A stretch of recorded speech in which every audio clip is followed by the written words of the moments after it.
It's in your head, it's in your head. Fish and chips, fish and chips. Welcome back to the Mighty Mansfield Show. Now, you know you like when you get something in your head, so I'll tell you what the story of this is. Now, last night I was watching YouTube, catching up on people that I'm subscribed to and whatnot, and I ended up watching a load of fish and chip reviews.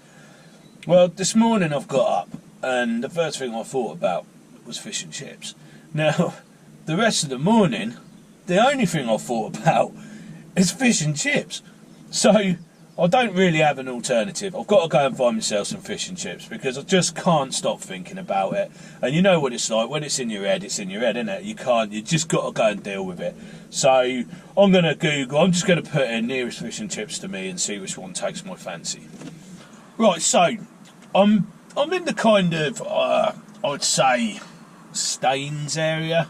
And what I'm going to do is I'm going to Google fish and chips near me and see what comes up. Fish and chips near me. Open now. Right, so I've got one here, and this is called Rock and Row. It's got 4.6 rating, 0.6 miles away, 0.8 miles away. Yeah, we'll go there. So I'll stick it into the old maps.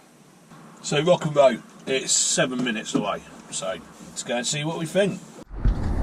So this is where we're going, Rock and Row fish and chips. Right, okay, so I've got a deal in there, and this was in Rock and Row, and that's on the Thorpley Road in Egham. Just come down to the river here to enjoy them, and I got a deal, and it was cod, chips, can of drink, mushy peas, or curry sauce. Well, he forgot to offer me the mushy peas or curry sauce, so, you know, that was a shame. But one thing he did do that I really liked was he wrapped it separately, and that means I can travel with it for a little bit without it all sort of getting soggy and that. So, yeah, let's have a go. Let's see what we've got. Oh, and also got a gherkin, but I paid extra for that, so it was £11.90. But it didn't look bad, to be fair, and it was cooked fresh and in front of me, so that's nice and cold.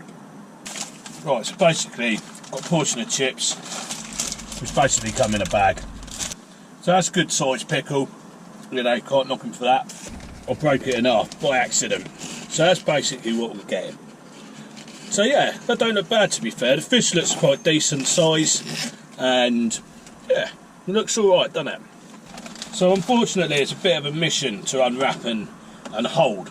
So just get a bit of vinegar on there. Look, I'm not going to vinegar the fish because I don't want it to get soggy. A little bit of salt. So people have asked me before why I bring my own, and it's so that because I don't have too much salt. Brought my fork with me. So let's have a go on this let's have a chip first. They're not bad, standard chippy chips. They're hot, they could do with being a little bit crispier, they're the softer sort of variety ones. No, softer.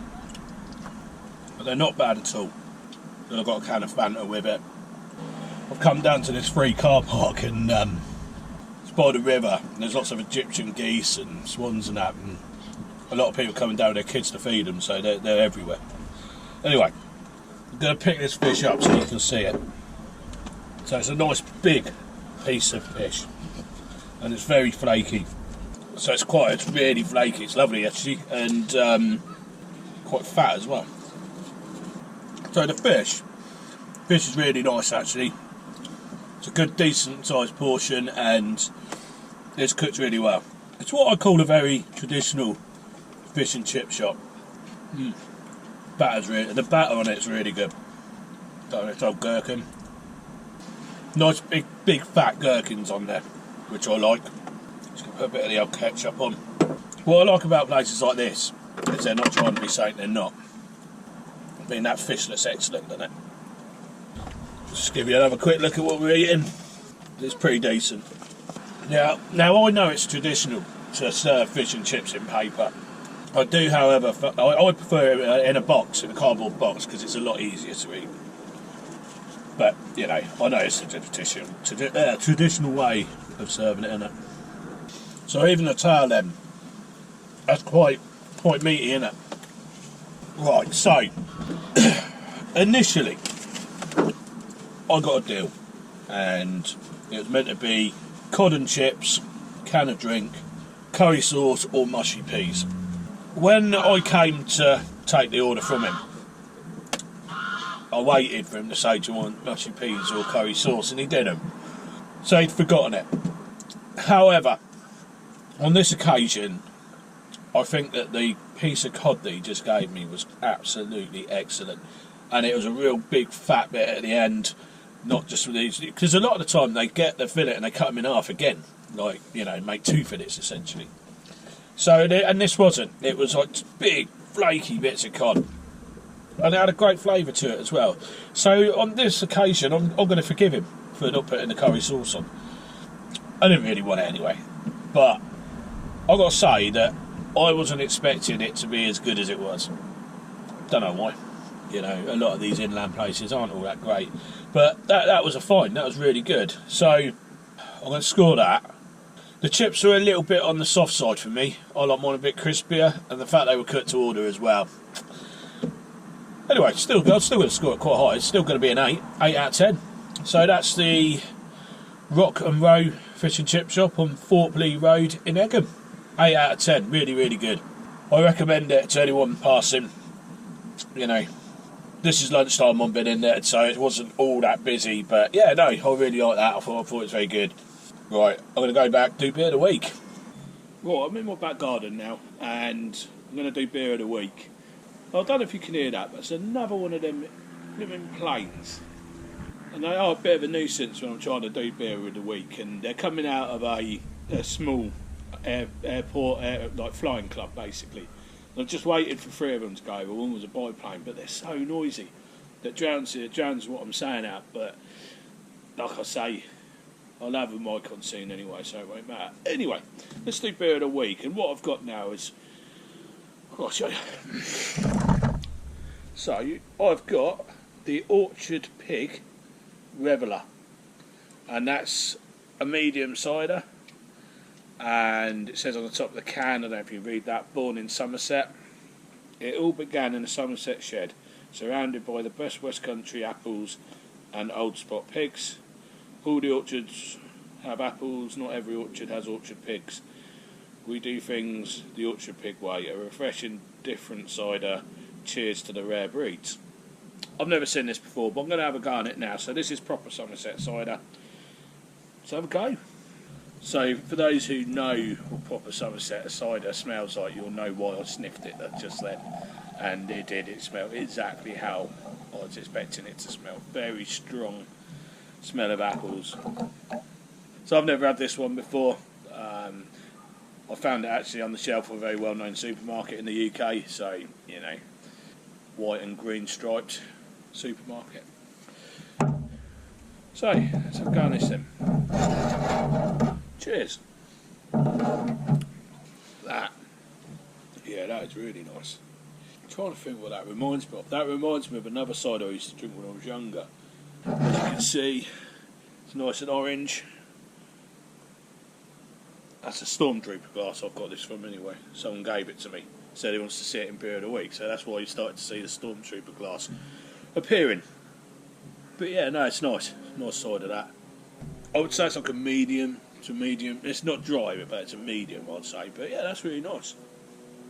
So, as we're on the theme of pigs, I decided to bring out a beer snack, and it's not pork scratchings, but I've got myself a pepperami. Now, I love peperamis. I've loved peperamis since I was a little tiny kid. That's out of a multi-pack. That's why it's got pepperami written the other way. But they all taste the same once you get them out. So for the overseas viewers that watch it, and I know there are a few of you, pepperami's like it's like a salami stick. It's basically a pork salami stick, and I mean they've been in the UK forever. So yeah, I love them. They go really well with a nice pint of beer or cider. So yeah, pepperami's got quite a unique flavour as well. The spices they use in it. I think that's why I like them so much. But yeah, that's nice. So I've just been to It says Egham, but it was sort of like near Staines. Anyway, I went to the Rock and Row fish and chip shop, and that was on the Fortley Road. It was Fortley Road. And I got myself a deal.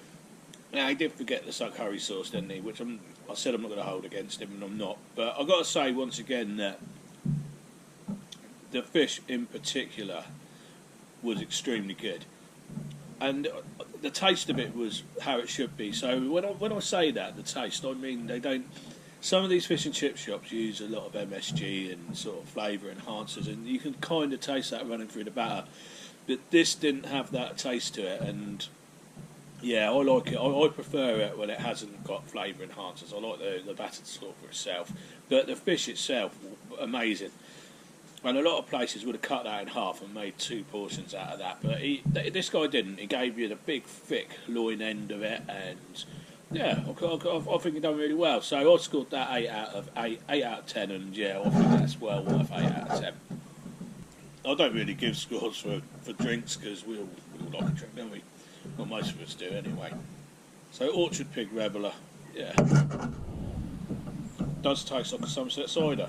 Tastes a bit like you would walk in and decant it out of a container straight into your own vessel, if you like. And yeah, and I'm going to try and find that. I'm going to go back to Somerset quite soon because I really want to find a farm where you just walk in and they sell it in like 5 litre drums, and yeah, and that's what I call proper Somerset cider anyway. But yeah, I'll be going back there quite soon. I've got quite a few things going on here near Reading at the moment, so it's just made it really hard to get away. But it is coming. You know, I got something in my life that requires an operation, and it's a 3-month recovery period, and that's what's stopping me getting out camping. But you know, I don't want to put it on camera, so you know, it is all going to be all right. But yeah, I've got to be around. But we keep these videos coming anyway. You know me, I'll never let the channel down. So this Pepper Army range, they do a range of different meat products. This is their original, and it is good. What I have noticed recently is the range of sort of beer snacks and things like that here in the UK they're starting to get amongst. You know, you're walking down these aisles, and I walked down another supermarket a few days ago, and it was dedicated to the West Indies, and I was like, wow, you know, so you're starting to pop up with snacks and all sorts of stuff, you know, and that's what I love about it. It's so cosmopolitan that I can try something new every day, just out of our regular supermarkets, and that is one of the good things about the UK. You know, they do seem to be getting quite a variety of world sort of foods in that I have never tried, so I'm loving that. Yeah, that's delicious. Pepper Army, bit of an animal, I think the slogan is, which it is. It's a bit of pork, isn't it? So guys, hope you enjoyed this video. Thanks for watching, and I'll see you in the next video. Cheers.